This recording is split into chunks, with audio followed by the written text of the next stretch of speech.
द्विगुणन क्या है? तो कोशिका विभाजन अथवा सेल डिवीजन से पहले डीएनए अणुओं का दो हूबहू प्रतिलिपियों अथवा कॉपीज में बंटना ही द्विगुणन कहलाता है।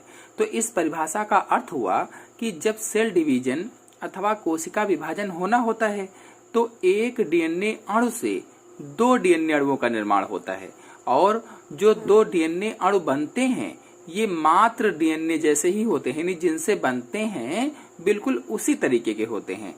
तो ये जो डीएनए अणु होते हैं ये स्वयं दो भागों में बढ़ते हैं, इसीलिए इन्हें स्व-द्विगुणन बोला जाता है। क्योंकि खुद ही दो भागों में बढ़ जाते हैं इसलिए स्व-द्विगुणन बोला जाता है। और डीएनए के स्व-द्विगुणन की क्रिया को रेप्लिकेशन अथवा प्रतिकृतिकरण कहा जाता है। यानी ये जो स्व-द्विगुणन की क्रिया है इसे प्रतिकृतिकरण या रेप्लिकेशन बोला जाता है। बता दें कि केवल डीएनए ही ऐसे जैविक अणु हैं जिनमें स्व-द्विगुणन की क्षमता होती है, इसीलिए डीएनए की हूबहू कॉपीज या हूबहू प्रतिलिपियां संतति कोशिकाओं में पहुंचती हैं। तो कुल मिलाकर के जब डीएनए के दोनों कुंडल अलग अलग होकर अपने ही जैसे दो नए डीएनए बनाते हैं तो उसे ही डीएनए का द्विगुणन कहा जाता है। तो डीएनए द्विगुणन का समय व स्थान क्या होगा?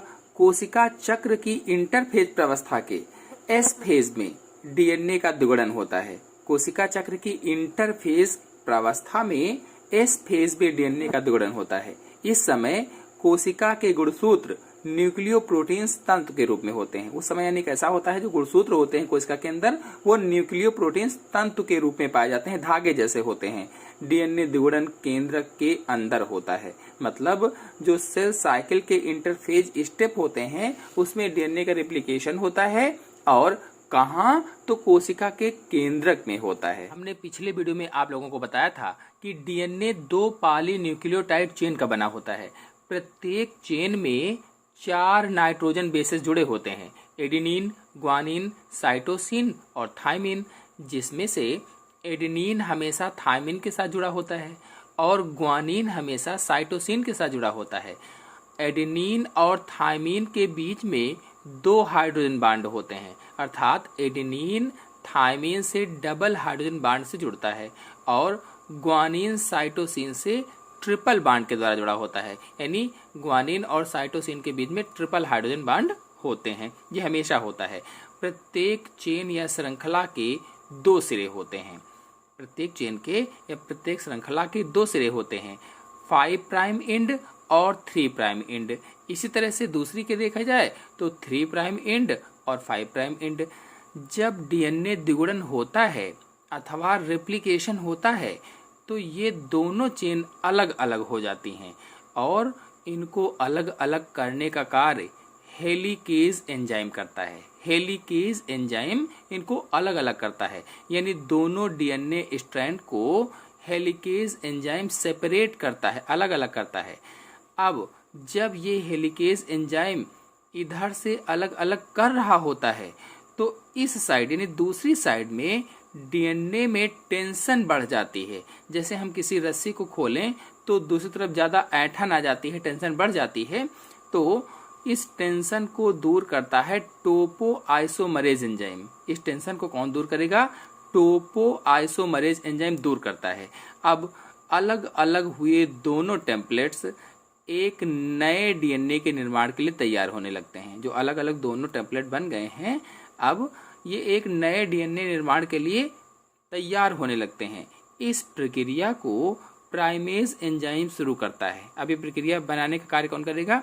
प्राइमेज एंजाइम शुरू करता है। प्राइमेज एंजाइम आरएनए के छोटे छोटे टुकड़े या खंड बनाता है। जो प्राइमेज एंजाइम होता है ये आरएनए के छोटे छोटे टुकड़े अथवा कहें तो खंड का निर्माण करता है, जिन्हें प्राइमर कहा जाता है। इन खंडों को क्या कहते हैं? प्राइमर कहते हैं। ये प्राइमर डीएनए मॉडिफिकेशन में कच्चे माल की तरह से कार्य करते हैं। जो प्राइमर होते हैं ये डीएनए मॉडिफिकेशन में कच्चे माल के रूप में कार्य करते हैं। अब डीएनए पॉलीमरेज एंजाइम प्राइमर को बाइंडिंग करना शुरू कर देता है। जो डीएनए पॉलीमरेज एंजाइम है अब ये प्राइमर को बाइंडिंग करना प्रारंभ कर देता है, या कहे तो जोड़ना शुरू कर देता है। डीएनए पॉलीमरेज नाइट्रोजन बेसेस को केवल 5 प्राइम टू 3 प्राइम दिशा में ही बाइंडिंग करता है। यानी जो डीएनए पॉलीमरेज है ये नाइट्रोजन बेसिस को किस दिशा में बाइंडिंग करता है? केवल 5' टू 3' दिशा में ही बाइंडिंग करता है, यानी 5 प्राइम टू 3 प्राइम दिशा में ही बाइंडिंग करता है।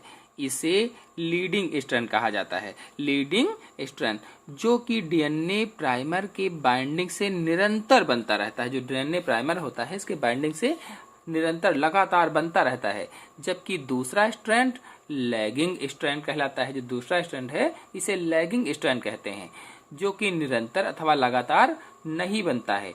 अर्थात इस स्ट्रैंड का निर्माण अलग अलग टुकड़ों में होता है, छोटे छोटे टुकड़ों में होता है, छोटे छोटे खंडों में बीच बीच में इसका निर्माण होता है। तो इन खंडों या टुकड़ों को ओकाज़ाकी फ्रेगमेंट कहा जाता है।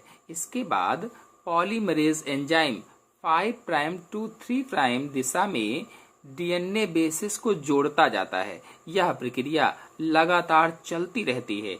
इसके बाद लाइकेज एंजाइम दोनों फ्रेगमेंट को आपस में बाइंडिंग करता है। जो लाइकेज एंजाइम होता है ये दोनों फ्रेगमेंट को आपस में जोड़ता है।